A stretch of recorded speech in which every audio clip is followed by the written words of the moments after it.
a biographical account of Thomas Sankara, the former president of Burkina Faso from 1983 to 1987. It details his early life, revolutionary ideals, rise to power, and the sweeping reforms he implemented during his tenure. Sankara's administration focused on combating poverty, promoting self-sufficiency, empowering women, and rejecting foreign aid and neocolonialism. Despite his progressive policies, Sankara faced opposition from within his government and was ultimately assassinated in a coup d'état led by his close friend and confidant, Blaise Compaoré, in 1987. The article highlights Sankara's legacy as a revolutionary leader who fought for the rights of the oppressed and challenged the status quo. Thomas Sankara's early life and revolutionary beginnings. The article provides details about Thomas Sankara's early life, including his birth in 1949 in the village of Yako, Upper Volta, now Burkina Faso, his family background, and his education. It describes his exposure to revolutionary ideals during his time at the military academy and his growing political awareness. Sankara's experiences, such as witnessing the disparity between the European and African populations and participating in a mock ceremony to raise the flag of the new nation, shaped his revolutionary mindset. Sankara's rise to power and the Burkina Faso Revolution. The article chronicles Sankara's rise to power, starting with his appointment as Minister of Information in 1981 and his subsequent resignation and denunciation of the regime. It details the coup d'état in 1983 that brought Sankara and his friend Blaise Compaoré to power, establishing the National Council of the Revolution, CNR, with Sankara as the president at the age of 34. Sankara's reforms and policies. The article extensively covers the sweeping reforms and policies implemented by Sankara's administration.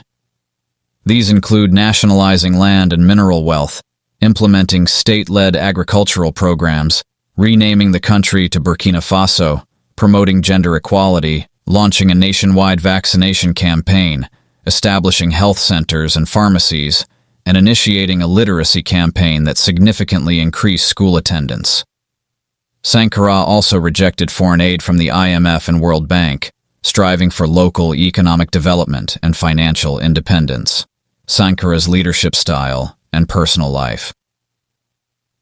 The article highlights Sankara's leadership style, which was characterized by modesty, informality, and a rejection of the pomp and ceremony associated with high office. It describes his modest salary, prohibition of luxuries for government officials, and efforts to minimize expenses related to official travel. The article also provides insights into Sankara's personal life, including his family and their modest living conditions. Opposition and assassination of Thomas Sankara. The article discusses the opposition Sankara faced from within his government, particularly from his friend and confidant, Blaise Compaoré. It details the growing tensions between the two leaders and the disagreements over the implementation and pace of reforms. The article culminates with the tragic events of October 15, 1987, when Sankara was assassinated in a coup d'état orchestrated by Compaoré, marking the end of Sankara's revolutionary leadership. Nationalize all land and mineral wealth and implement state-led agricultural programs. Change the country's name from Upper Volta to Burkina Faso. Outlaw tribute payments and obligatory labor to village chiefs, and abolish rural poor taxes. Launch a nationwide 10 million tree planting initiative to combat desertification. Appoint females into high government positions, and encourage them to work and become financially independent. Launch a vaccination campaign on an unprecedented scale, immunizing about 2.5 million children against diseases. Establish health centers throughout the country, including 284 clinics for childbirth and 87 pharmacies. Initiate a nationwide literacy campaign, increasing literacy rates from 13% in 1983 to 73% by 1987. Prohibit official portraits of the president in public buildings and discourage chanting of his name.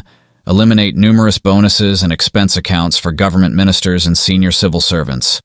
Require government officials traveling abroad to fly economy class and stay in modest accommodations, publicly declare all sources of income and assets of himself and his wife.